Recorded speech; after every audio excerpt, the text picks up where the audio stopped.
est toujours important, très important, primordial, de demander au Saint-Esprit de descendre, de venir à notre rencontre, pour que le message que vous allez entendre ne soit pas simplement des mots alignés sur une feuille blanche, ne soit pas simplement quelques versets, quelques bonnes paroles que vous entendez et puis que vous oubliez aussitôt. Tout ce que vous entendez depuis, pour quelques-uns des années, pour quelques autres, quelques mois seulement ou quelques semaines, eh bien, est utile à votre édification et à votre avancement. Alors, vous me connaissez, parfois je suis très inspiré pour vous donner de grandes révélations et expliquer des versets bibliques, des histoires, des paraboles qui peuvent être compliquées ou qui paraissent simples, mais derrière il y a quelque chose de plus profond à comprendre. Mais parfois il est bon de simplement prêcher des vérités, de simplement vous donner des bons conseils et de bons exemples sortis de la parole de Dieu, de la Bible. Dieu parle tantôt d'une manière, tantôt d'une autre. Dieu parle parfois par des paraboles, par des exemples, des histoires. Et parfois, il est bon de regarder la morale qu'il y a tirée de l'histoire. Parfois, il nous parle aussi par des proverbes et par des psaumes. Le message de ce matin va vous être utile pour diriger, pour bien diriger votre vie de chrétien et votre vie dans l'Église, pour vous aider à prendre de bonnes décisions. Vous savez que le temps nous est compté, réellement. Plus ça va, plus le temps passe vite. Alors avant, on disait, oui, plus tu vieillis, plus tu trouves que le temps passe vite. C'est aussi valable pour les jeunes générations qui disent, mais le temps passe tellement vite, c'est incroyable. Tic-tac, tic-tac. Encore ce matin, encore hier soir, j'ai prêché sur cette date de 2030. J'en ai parlé sur cette vidéo Néom. Si vous n'êtes pas encore allé la voir, c'est très édifiant. Tout le monde, tous les jours, nous entendons cette date de 2030. Les païens, le monde le sait, 2030, quelque chose d'irréversible se passera. J'ai mon idée sur la question, mais je ne prêcherai pas dessus ce matin. Donc, le temps nous est compté. Mettons à profit le temps qu'il nous reste et observons vraiment de près la parole de Dieu et ce que nous demande le Seigneur. Je vous ai parlé de mise à part tout à l'heure, ce n'était pas préparé. Peut-être vous l'avez senti, voilà, j'ai cherché le verset, la mise à part. Et c'est tout à fait, mais je viens de percuter complètement en relation avec le thème de ce matin. La vie, un jeu d'échecs. Et les fréquentations. Qu'est-ce que cela a à voir?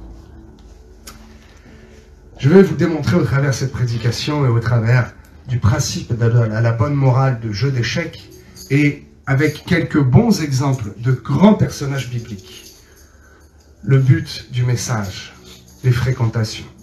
Et en même temps, ça nous fait du bien de reconnaître et de se remémorer quelques grands personnages bibliques, n'est-ce pas? La Bible est un grand livre historique incroyable. Il y a même des histoires à l'intérieur, on pourrait dire, mais c'est carrément de la science-fiction. Quand le vent arrive dans cette pièce, et quand tous ces hommes, ils sortent, mais tu parles ma langue, waouh, c'est du fantastique, c'est de l'extraordinaire. Toute l'histoire du roi David, c'est un roman incroyable, plein d'histoires, de rebondissements. Donc il est bon de connaître quelques personnages bibliques et de dire, ah oui, c'est vrai, oh, celui-là a existé, et celui-ci aussi. Ah mais oui, Dieu a fait ça aussi, il est passé par tel homme. Waouh, on va survoler rapidement tout ça. Alors, les échecs.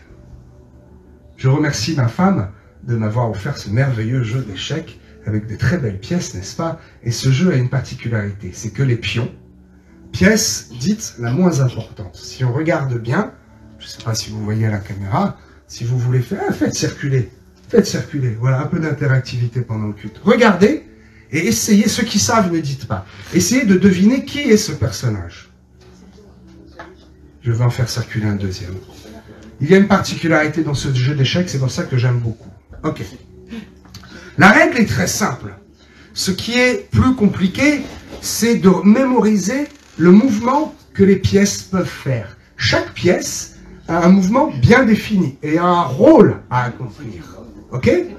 Le pion, par exemple, ne peut avancer que d'une seule case, mais dans toutes les directions. C'est pas mal. Contrairement à la tour, qui peut avancer du nombre de cases qu'elle veut, mais seulement devant ou sur le côté. Ok? Alors, il y a le cavalier, il y a le fou, la reine et le roi, et les pions. Vous voyez, c'est pas très compliqué, il n'y a que quelques pièces qui sont multipliées. 2 tours, 2 cavaliers, 2 fous, 8 pions, un seul roi, une seule reine. J'étais parti dans ce message à faire une comparaison. Je ne veux pas aller jusqu'au bout de la comparaison. Mais admettons, le roi, c'est Dieu, c'est Jésus-Christ, c'est notre roi. Pourquoi? Parce qu'il est indétrônable. On ne peut pas, vous le savez peut-être dans les échecs, c'est interdit, on ne peut pas faire tomber le roi. On peut essayer de le mettre en échec, qu'il ne puisse plus bouger. Mais on ne peut pas faire tomber le roi. Le roi ne peut bouger que d'une seule case, comme le pion, mais dans toutes les directions. Tiens donc, comme le pion. Nous sommes identifiés, en tant que simples chrétiens, à ces pions. Admettons. La reine peut être comparée au Saint-Esprit, qui a toute liberté de mouvement. Elle peut aller devant, derrière, à gauche, à droite, en arrière, du nombre de cases qu'elle veut. Elle se meut partout sur le plateau comme elle veut. Oui, ma fille, viens, apporte-moi les pions. Ce n'est pas grave, tu peux monter sur l'estrade. Merci. Avez-vous deviné qui sont ces pions? Qui représente ce pion? Quelqu'un d'autre a deviné? Nous sommes dans la ville de Rouen, avec Jeanne d'Arc. Mais oui, vous l'avez deviné, Jeanne d'Arc. Donc, j'ai dit, oh, ce jeu d'échecs est très inspiré spirituellement. Vous savez que Jeanne d'Arc était, à mon sens, non pas une voyante et une femme qui communiquait avec les démons, mais c'était une prophétesse. Elle n'a pas été identifiée comme telle, ou plutôt, si, quelques-uns, grands religieux, très haut placés, savaient que c'était une réelle prophétesse et avaient peur. Ils ont choisi de la brûler 3 fois. Je ne sais pas si vous connaissez l'histoire, une histoire incroyable. Bref, donc voilà ce jeu d'échecs avec Jeanne d'Arc qui est représentée en tant que pion et en tant que fou. Ok, voilà un petit peu pour les échecs. Donc le but, c'est de mettre en échec le roi, de le mettre dans une position où il est bloqué, où il ne peut plus bouger. Ok? Bon. Le roi ne peut jamais tomber, on l'a compris, il est fixe. C'est comme une pierre. Il est une valeur sûre. Par contre, ces pions et les autres pièces, elles, peuvent chuter. Elles peuvent tomber, elles peuvent se perdre. Et elles peuvent non pas seulement être mises en échec, mais éliminées. Sorties du plateau. Mises à part. Oh, non pas mises à part dans la sanctification. Sorties du game, comme on dit. Sorties du jeu. Je ne veux pas sortir du jeu, n'est-ce pas? Alors, ce que nous voyons, et vous l'avez compris, si le roi ne peut pas être abattu, quel est le problème dans ce jeu? C'est les autres pièces. Les autres pièces peuvent mettre le roi en difficulté. Elles peuvent se mettre les unes les autres en difficulté aussi. Parce que toutes n'ont pas la même capacité de déplacement, je vous l'ai dit. Certaines sont limitées à une case, d'autres peuvent faire plusieurs cases. Elles ont chacun leur spécialité. Individuellement, elles ne sont pas fortes. Même la tour, toute seule, n'est pas très puissante. Ce qui fait leur force, et les joueurs d'échecs le savent, c'est la globalité. C'est l'ensemble des pièces. C'est ensemble qu'elles sont puissantes et qu'elles sont fortes et qu'elles peuvent mettre en échec la partie adverse. Et qu'elles peuvent faire remporter la victoire au roi. Amen. Ok. Tout cela pour vous faire comprendre que c'est ensemble que nous sommes forts. Individuellement, la brebis perdue, la drachme perdue, etc. Vous connaissez, j'ai prêché dessus. D'ailleurs, ce message a plu, a vraiment plu. J'en suis content. Il faut que le positionnement des pièces soit bien choisi et bien réfléchi. Il y a même une position qui s'appelle le grand roc et le petit roc. Je ne veux pas vous faire de cours d'échecs, Mais en un seul coup, on peut bouger 2 pièces. Oh, c'est très malin. Dans quel intérêt? Dans l'intérêt de rapprocher la tour. On va faire le petit roc dans ce sens-là. De rapprocher la tour du roi. Et de mettre une pièce qui a une plus grande valeur que ce fou, c'est-à-dire la tour, à proximité du roi. Le roi est ainsi mieux entouré, si je peux faire un jeu de mots. Le roi est plus en sécurité. Pourquoi? Parce qu'il a choisi son entourage. Il a remplacé une pièce par une autre. Qu'est-ce que c'est intelligent? Qu'est-ce que c'est malin? Et ce que j'essaie de vous démontrer, vous l'avez compris, tout comme dans le jeu d'échecs, que dans la vie, c'est qu'il y a une une très très grande importance à notre entourage. À quelle pièce nous choisissons de mettre à nos côtés? Est-ce que tu vas prendre un pion pour te mettre à côté, pour fréquenter, ou est-ce que tu vas plutôt choisir un cavalier, une tour, ou même un fou qui peut se déplacer diagonalement? Oh, je vais choisir peut-être le fou parce que il peut aller très loin et très vite en diagonale. Et il peut aller dans une direction où je ne saurais pas me défendre, où l'ennemi va m'attaquer de biais, mais j'ai lui qui est à côté. Ensemble, nous serons plus forts. J'ai bien choisi mon entourage. L'importance de ce message, c'est de savoir qui nous entoure, qui l'on fréquente. C'est tellement, tellement important. N'y a-t-il pas un adage, un proverbe dans le monde, qui d'ailleurs est inspiré de la Bible, et il faut que je le fasse un jour, que je vous sorte ce petit... Oh, ce n'est pas un sketch. Peut-être je le ferai sous forme d'études bibliques et que je distribuerai en PDF. Toutes les expressions du monde qui viennent en fait de la Bible. Celle-ci en fait partie. Dis-moi qui tu fréquentes, je te dirai qui tu es. Proverbe 13, verset 20. Celui qui fréquente les sages devient sage. Mais celui qui se plaît avec les insensés s'en trouve mal. 1 Corinthiens 15, 33, ne vous y trompez pas. Les mauvaises compagnies corrompent les bonnes mœurs. Alléluia, c'est écrit dans la parole de Dieu. Le bon conseil, c'est tout à fait vrai. Alors, il est bon aussi d'aller voir des hommes intelligents dans le monde, et ceux qui ont fait de grandes études, qui ont parfois une très bonne réflexion. Je ne vais pas faire de parenthèse là-dessus, mais je discutais avec le prophète, si petite parenthèse rapidement, sur les scientifiques qui ont découvert la preuve réellement que Dieu existe et qu'il y a quelque chose. Alors vous savez, cet atome plus petit que le petit, que le petit, que le petit, il y a encore quelque chose dedans, et il y a quoi? Quelque chose qui crée quoi? De la lumière. Ils ne savent pas l'expliquer, c'est un fait. En nous, il y a une lumière qui brille. Tout au fond de la plus petite cellule, il y a quelque chose qui brille. Le dernier atome brille, donne de la lumière. Et il y a autre chose, et merci prophète, parce que j'ai dit, oh, je vais peut-être étudier un peu le projet. Il y a une molécule, avec un nom un peu barbare, qui sert à lier. Tu sais, un peu comme quand tu fais, je crois que c'est là, il y a un autre nom, de là. Voilà. J'allais dire la farine, mais c'est une farine spéciale. La maïzena, quand tu fais un gâteau, lie bien tout le gâteau, tous les éléments.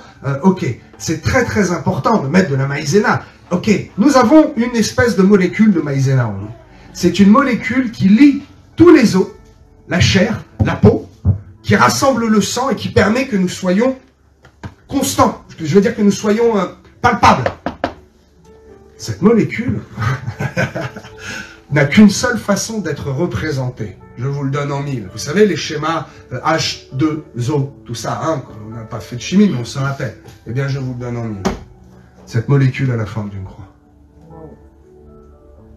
Et quand elle est prise en photo à 1 milliardième de zoom, cette molécule a la forme d'une croix.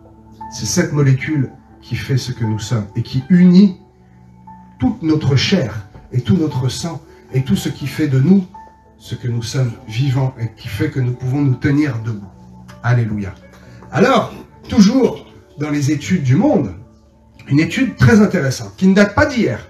Peut-être vous la connaissez, si vous ne la connaissez pas, oh, vous êtes bien assis, vous allez être choqués, je vous le garantis. Une étude très très sérieuse qui démontre que dans 100% de ce qui fait votre réussite et votre vie, seulement 15% dépend de quoi? De vos études, de votre caractère, de vos capacités et même de votre intelligence. Seulement 15%. Vous pouvez être super intelligent. Vous pouvez avoir fait de super bonnes études, avoir un très bon caractère, être très déterminé, être très engagé. Cela déterminera seulement à 15% votre réussite ou non dans la société et également dans votre vie d'église. Quels sont les 85 autres pourcents restants qui vont déterminer réellement votre réussite? Tenez-vous bien. Oui, c'est une bonne réponse. Dieu, mais c'est des scientifiques ici, ils n'ont pas répondu Dieu. C'est une étude. C'est des scientifiques. Qu'est-ce qui va faire que le roi va tenir en place? Qu'est-ce qu'il va faire? Il est roi, il est beau, il est cultivé, il est grand, il est intelligent, il est fort, il est ok. Il est seulement ça à 15%. C'est seulement 15% de ça qui vont faire qu'il ne tombera pas, qu'il ne sera pas mis en échec. Qu'est-ce que les 85 autres pourcents? La lumière. Son entourage. Oui! Le pion qu'il y a là, le cavalier qu'il y a là, la tour qu'il y a là, le fou qui l'entoure, la reine devant lui. Va mon ami, va me prendre le roi maintenant. T'as vu comme il est bien entouré? Si je l'entoure qu'avec seulement des pions, c'est beaucoup plus compliqué. Il va être beaucoup moins bien entouré là, parce que finalement, s'il est entouré que de petits pions, eh bien, je prends mon cavalier, un coup, deux coups ici, un coup, deux coups, il est en échec. Le pion ne pourra pas le défendre. C'est juste un pion. Alors que si j'avais mis une tour, si j'avais mis un fou à sa place, si j'avais mis une reine, le cavalier tombe. Et lui est mis en échec, il est mis hors du plateau.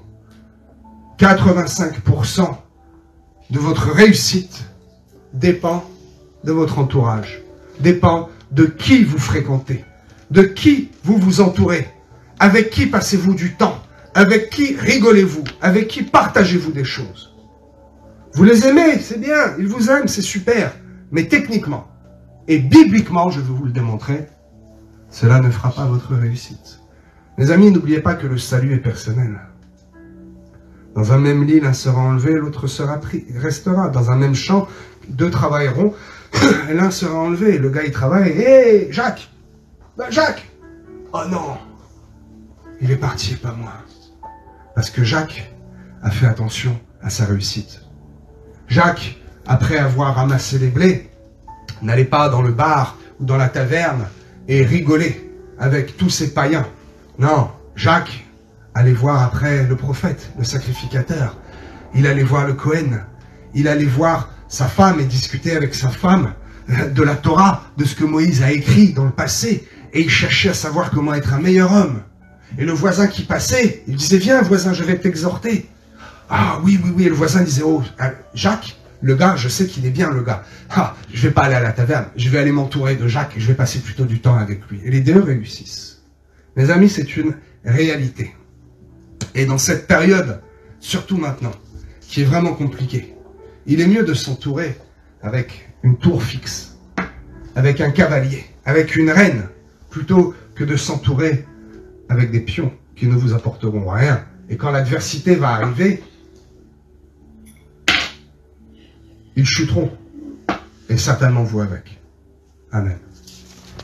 Alors, je vous l'ai dit, nous allons parler un peu de la parole de Dieu. J'aime beaucoup la Bible. C'est un livre extraordinaire. Le livre. Le livre. S'il n'y avait qu'un seul livre, ce serait celui-là. Alors, il y a des exemples, des hommes et des femmes, dans la parole de Dieu, qui nous montrent un bon comportement, qui nous montrent et qui nous font comprendre quelque chose de plus profond que les lettres écrites noir sur blanc. Si je vous parle de Ruth, Ruth était une femme grandement bénie. Ne savez-vous pas que c'est l'arrière-grand-mère de David? Quelle grande bénédiction. Elle n'est pas arrivée à cette bénédiction comme cela. Il a fallu qu'elle fasse des choix. Et il a fallu qu'elle s'entoure. Comment Ruth est-elle arrivée là? C'était pas à la base sa destinée. Son mari est mort. Vous connaissez l'histoire. Sa belle-mère lui a dit, va, laisse-moi. Elle avait 2 belles filles. Mais elle est restée fidèle. Elle est restée auprès de Naomi. Parce que Naomi était une bonne personne. C'était sa belle-mère. Et si elle a choisi d'épouser cet homme, c'est parce que cet homme était bien entouré dès son jeune âge. Il avait une bonne éducation. Donc, la maman, la personne qui a donné l'éducation à cet homme qu'elle a épousé et qui est mort, était une très bonne personne. C'était peut-être certainement un cavalier ou peut-être une reine. Elle a choisi de ne pas quitter sa compagnie et de rester à côté de Naomi. Elle avait la possibilité de s'en aller. Elle avait la possibilité de s'entourer d'une autre personne. Chapitre 1, verset 9. Va, ma fille, trouve du repos. Elle a dit non, je n'irai pas trouver du repos et me reposer un peu. Tu connais ce proverbe, la disette vient comme un voleur sur celui qui un peu croise les bras, se tape un peu sur le ventre, dort un peu et il est surpris par la disette comme un voleur en armes. Cette femme, Ruth, ne veut pas de ça. Elle reste fidèle. Chapitre 9, verset 1. Va trouver du repos. Ruth a dit non. Je te serai fidèle et je te suivrai parce que tu es une bonne personne. Il y a 2 femmes. L'autre s'appelle, on va même oublier son nom, Orpa. Rien ne se passe. Elle quitte l'histoire à partir du moment où elle est à côté de Ruth, de Naomi. Il y a Ruth et Orpa. Et au milieu, il y a Naomi. L'une part. On n'entend plus jamais parler d'Orpa. Point barre, son histoire s'arrête là. Alors que l'histoire de Ruth continue. Elle avance en même temps que Naomi. Parce qu'en fait, Naomi avait un parent. Le fameux Boaz. J'aime beaucoup ce nom. Quand on prononce Boaz, on sait tout de suite qu'il s'agit d'un personnage important, n'est-ce pas? Boaz. Naomi avait un parent, le riche Boaz, qui était propriétaire de terre.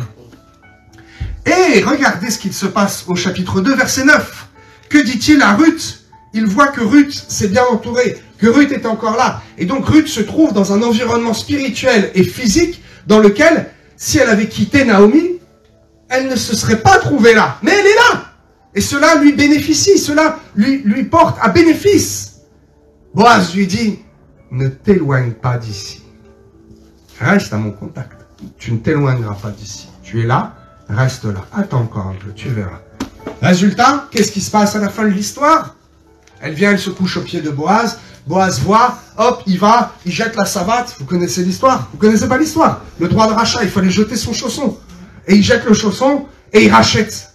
Et il en fait son épouse. Elle lui donne un fils, grand-père de David. Heureusement que Ruth est restée en contact avec Naomi, n'est-ce pas? Heureusement qu'elle n'a pas fait comme Orpa et qu'elle s'est éloignée de cette bonne personne. Ruth a su bien s'entourer. Elle a choisi son entourage. Elle fait partie des 85% qui ont bien réussi. Ah, grand-mère de David, dans le CV, c'est pas mal, hein? Quand on la reconnaîtra au ciel, on dira, hey, toi, t'as été béni quand même, hein? Eh oui, elle te dira, j'ai été béni parce que j'ai fait des choix. Parce que j'ai choisi mon entourage. Allez, un nom un peu barbare, Shadrach. Tu sais qui c'est? Ah oui. Meshach, Abednego. Abednego. Meshach. Les 3 amis de qui? De Daniel. Ces 3-là se sont entourés de Daniel. Ce n'est pas Daniel qui s'est entouré d'eux, c'est l'inverse qui s'est passé. Ces 3-là ont choisi de rester en contact avec Daniel. Ah, ça c'est une excellente fréquentation. J'aurais bien voulu avoir dans mon répertoire Daniel, prophète. Ah, allô, prophète Daniel. Hey, je veux manger avec toi. Je veux venir te rencontrer et me frotter un peu à ton onction et rester avec toi.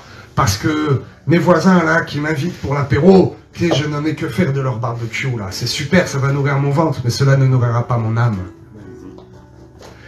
Ces 3-là n'ont fait aucun compromis.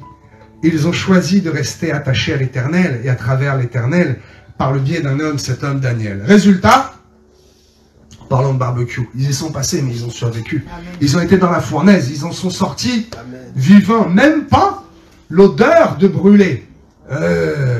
Waouh! Voilà le résultat d'un bon entourage. Un homme avec les cheveux longs. Que même, il est dit qu'avec la mâchoire d'un âne, il en a fracassé 1000. Il avait 7 tresses. Un des héros, pas tellement de la foi, mais un des héros de la Bible, parce que il a tué quelques Philistins. Samson. Et sa femme, Dalila. Et là, pour le coup, je prends un autre exemple. Pour le coup, Samson, alors on va dire Samson, ok, c'est la reine. Une pièce très importante et très puissante. Et la reine a pour objectif d'aller terrasser les Philistins en face. Mais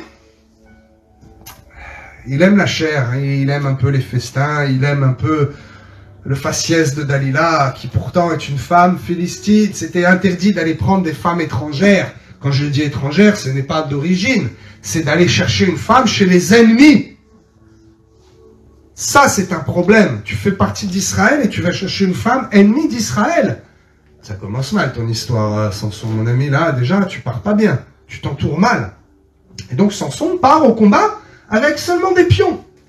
Et même dans ces pions, son plus proche pion, sa femme, Dalila, va le trahir. Vous voulez faire une petite parenthèse pour comprendre comment Samson en arrive là? Comment il a eu cet aveuglement? Voyons ses origines. Voyons son entourage passé. Samson, fils de, il faut faire de toutes petites recherches, mais ça va vite, de Manoach, issu de la tribu de Dan.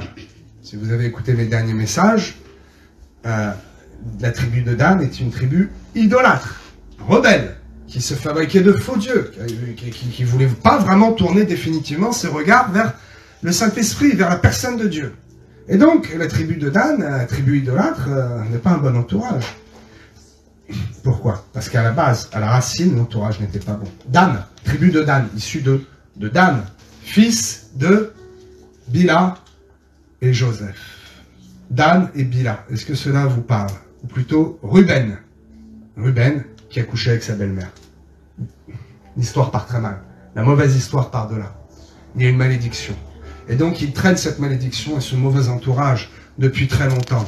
Samson n'a pas vu le coup venir. Et donc il ne comprenait pas l'importance de bien s'entourer. Il a pris donc cette femme philistine. Très mauvaise idée, parce que dès le début, il y a des signaux qui lui sont envoyés. Rappelez-vous cette histoire fantastique, toute l'histoire de Samson, où à la fin, on a vu tous peut-être ce peuple-homme, où à la fin il a les yeux crevés, il est là, il dit « Seigneur, donne-moi une dernière fois la force ». Seigneur est bon, mais il y a quelque chose à comprendre, parce que ses cheveux commençaient à repousser. Quand Dieu fait une alliance avec vous, il la tient.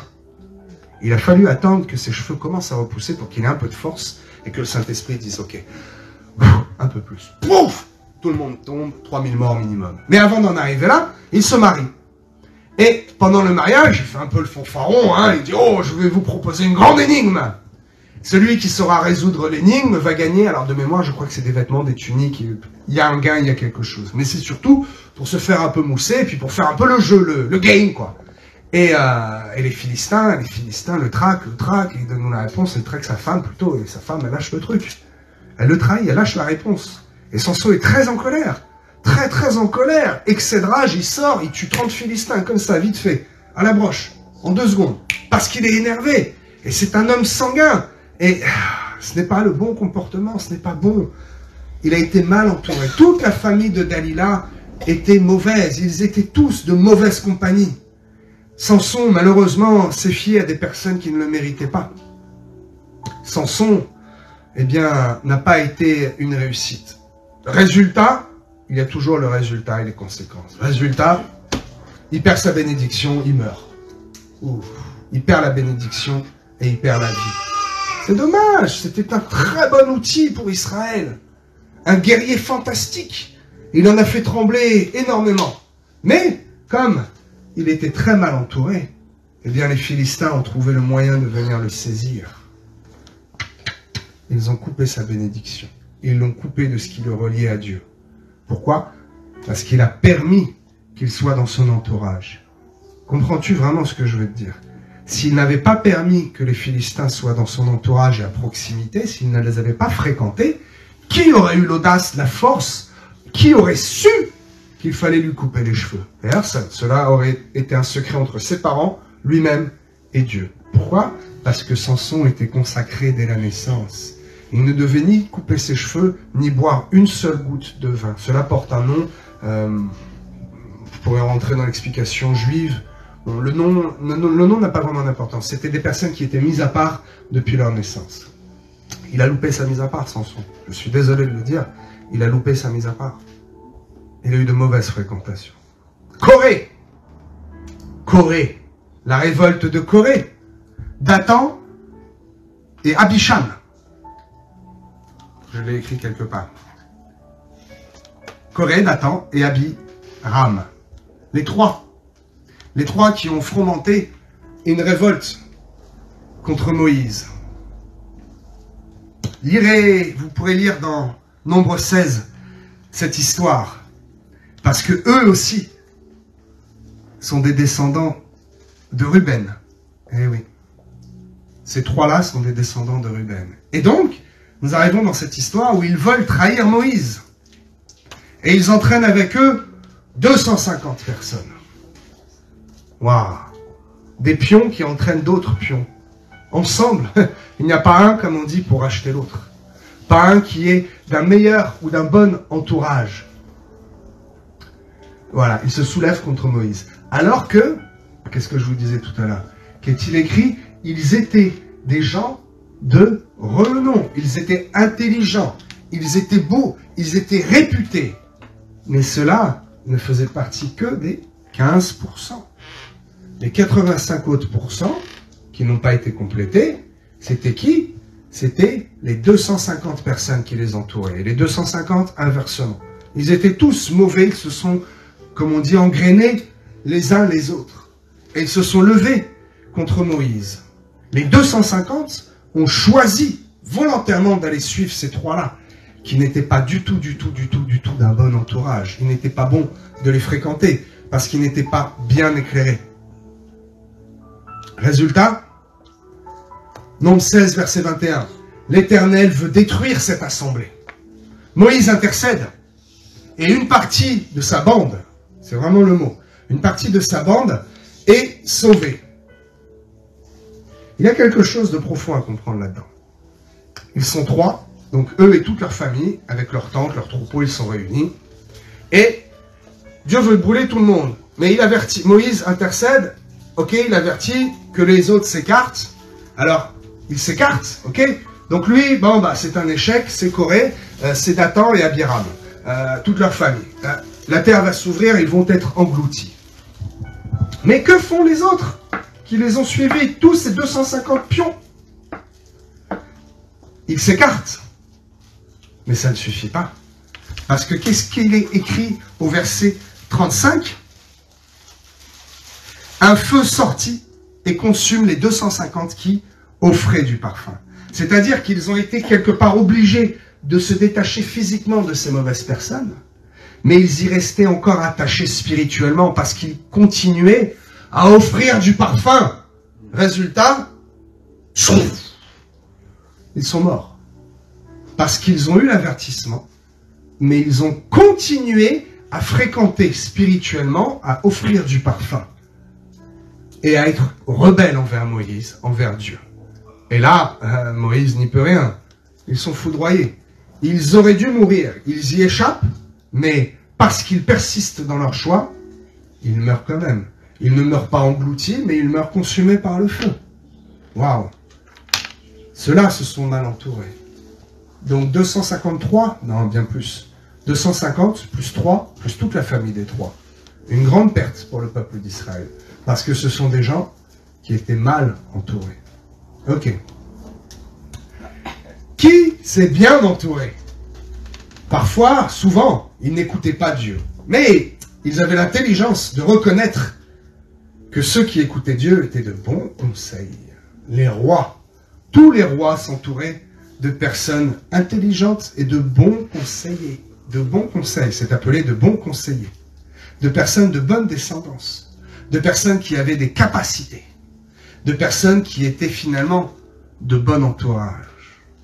qui ne faisaient pas seulement partie des 15%, qui avaient une bonne allure, une bonne intelligence, une bonne éducation et de bons projets. Ils étaient des bonnes personnes parce que déjà, eux-mêmes étaient capables de s'entourer de bonnes personnes. Alors les rois ont été les chercher et dire, hey, je ne vais pas m'entourer de conseillers qui me flattent sans cesse et qui ne m'apportent rien finalement. Je veux m'entourer de personnes qui sont capables de m'apporter les choses que moi-même je ne connais pas, de bonnes visions. Moi, je crois en ce Dieu-là, qui est en fait une idole.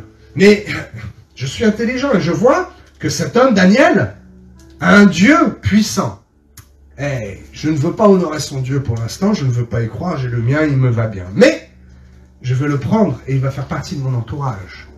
Parce que certainement, il va bien me conseiller, il va bien me guider. Un dernier exemple. Ils étaient 12. Ils se sont merveilleusement entourés de la plus belle personne qui soit, les apôtres. Ils ont dû tous faire un choix. Relisez, relisez, ils ont tous fait un choix. Et d'autres auraient pu faire partie des proches de Jésus. Mais quand celui-là a appris qu'il fallait vendre son entreprise, qu'il fallait vendre toutes ses affaires, tout quitter et suivre Jésus, il a poussé un grand soupir et a dit, oh, tant pis, je vais rester dans mes 15%. Je ne vais pas m'entourer de quelqu'un de bien. Cela est trop cher pour moi. Je vais rester dans la médiocrité. Les apôtres ont tout quitté. Ils ont choisi volontairement de le suivre. Et parfois, souvent, de payer le prix. C'était dur, mais ils ont suivi Jésus. Résultat, les apôtres, juste les 12, on en parle encore aujourd'hui. Quand je vous ai dit ils étaient 12, tout de suite vous avez deviné. Ils se sont attablés à la table de Jésus-Christ. Ils ont pris le dernier, ou plutôt le premier vrai repas, la Sainte Seine, avec lui. Et ils sont à ses côtés, actuellement, pendant que je vous parle. Et je pense que quelques-uns, de temps en temps, ouvrent un peu comme une sorte de fenêtre, ils se mettent un peu comme ça, et ils regardent, ils disent, hey, on était fiers à notre époque, mais il y en a quelques-uns qui peut-être vont nous dépasser. Parce que nous avions Jésus.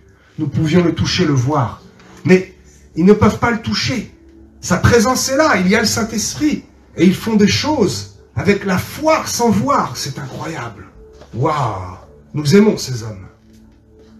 Et j'aimerais un jour que Jean me dise, tu sais, ce jour où tu étais tout seul, que tu as fait ça, sans que personne te regarde, que tu as fait ça pour moi ou pour Jésus. Waouh! Je te félicite. Tu as fait les bons choix. Tu t'es bien entouré. Tu as pris les bons modèles. Résultat, tu as une bonne place aujourd'hui. Parce que vous le savez, la grâce, le paradis, l'espérance, la vie éternelle nous est offerte par la grâce. Mais dans la vie éternelle, où veux-tu être, toi? Tu veux être juste dans le parvis, un peu loin, tout près de la muraille de la porte, là? Ou tu veux être dans le lieu très saint, juste à côté de Jésus, à le servir, à lui briser le pain et dire, hey, viens, on partage une sainte scène, raconte-moi les histoires. Oh, Abraham, attends, Abraham, je vais être à côté de toi, explique-moi là ce qui... Et Noé, attends, le truc du bateau, là, combien t'as mis de temps réellement? Mais comment... Et les planches, elles pesaient combien? Comment tu as fait pour étanchéifier du goudron? Mais t'as été le chercher où? Expliquez-moi tout ça, les apôtres, dites-moi. Je veux être là. Donc, je veux avoir de bonnes récompenses. Et je veux aller encore plus loin. Je veux m'entourer et fréquenter des bonnes personnes qui vont me tirer vers le haut. Et moi, ainsi aussi, je pourrais en tirer d'autres vers le haut. Et vous savez, je vais dire la vérité. Ce n'est pas vos amis, ce n'est pas votre famille qui va vous apporter ces récompenses-là. Ce n'est pas eux qui vont vous donner une bonne place pour l'éternité. Non, ça... c'est à vous que ça appartient. C'est à vous qu'il incombe de faire les bons choix, de bien vous entourer, de veiller à vos fréquentations et de ne pas vous entourer de ceux qui vous souillent, de ceux qui vous amènent vers le bas, de ceux qui sont inutiles et qui vous épuisent, qui savent que vous êtes chrétiens depuis des années et qui n'en ont que faire, qui continuent à être vulgaires devant vous, qui continuent à rigoler de ce que vous faites le dimanche matin et qui ne vont rien vous apporter. Vous croyez que vous leur apportez quelque chose? Rien du tout. Vous perdez vos temps avec ces gens-là. Nous devons, ce n'est pas une option, nous devons être dignes Et nous devons montrer que nous sommes dignes. Nous ne devons plus accepter de faire des compromis avec le monde et de mettre Dieu de côté pour un petit repas en famille. Pour, oh, je ne veux pas le vexer. Oui, mais ça fait longtemps que je le connais. Nous ne devons pas accepter de mettre Dieu pour des païens, de mettre Dieu de côté pour des païens et de nous entourer de païens, plutôt que du Saint-Esprit, de chrétiens, de pasteurs, d'évangélistes, d'anciens, de diacres, d'hommes et de femmes, de valeurs. Et je vais finir avec ce jeu d'échecs. Gardez en tête cette image. De ne pas vous entourer seulement que de pions, mais de choisir les meilleures pièces de votre entourage et d'aller les fréquenter. De vous entourer d'une tour qui est fixe, d'un cavalier qui est courageux, d'un fou qui va voir là où vous ne voyez pas et qui va entendre ce que vous n'entendez pas. De vous entourer de la reine et certainement plus du roi, de la personne de Jésus-Christ. C'est surtout de lui dont vous devez être proche. C'est lui, d'abord, qui vous emmènera vers les 85% de réussite. C'est lui qui est la bonne fréquentation. 15%, 85%. Souvenez-vous-en. Hébreux 3 et Thessaloniciens 5 nous disent « Exhortez-vous les uns les autres ». Comment voulez-vous vous faire exhorter ou exhorter un pion? Ce n'est pas péjoratif, c'est une vérité. Comment voulez-vous exhorter ou vous faire exhorter par quelqu'un qui est faible et qui a une mauvaise vie, qui n'est pas un exemple, qui fait n'importe quoi et qui ne veut rien entendre, qui ne veut pas changer sa vie, qui a une vie mauvaise? Qu'est-ce que vous allez lui apporter? Qu'est-ce que lui va vous apporter? Rien. C'est un mauvais témoignage, même aux yeux du monde, que de dire « Regarde ce que font les chrétiens ». Ce n'est pas ça exercer la charité. Je vous le dis, ce n'est pas du tout ça exercer la charité. Que le fort supporte le faible. Le fort ne supportera pas le faible en se mettant à son niveau. Le fort supportera le faible en étant bien entouré. Et plein d'onction dira « Faible, tu n'es plus faible. Viens, Amen. Sois avec moi, quitte le monde, reste à mes côtés. Et je vais t'exhorter. Et tu vas devenir fort. Sors de ces 15% pour venir dans mes 85%. Et laisse le monde de côté. Sanctifiez-vous. Mettez-vous à part. Mettez-vous de côté. Pour le Seigneur, pour le Saint-Esprit. Prenez garde avec qui vous passez du temps. Comme la Bible dit, ne donnez pas vos perles à des pourceaux. Ne donnez pas vos diamants et votre précieux temps, votre argent, accessoirement, votre compagnie à des personnes qui ne le méritent pas et qui finalement, les mauvaises compagnies corrompent les bonnes mœurs, qui finalement, ce sont eux qui vont vous tirer vers le bas. Ce sont eux qui vont vous faire tomber. Soyez forts. Sachez vous entourer de bonnes pièces dans votre vie, de bonnes fréquentations. Alléluia. Amen.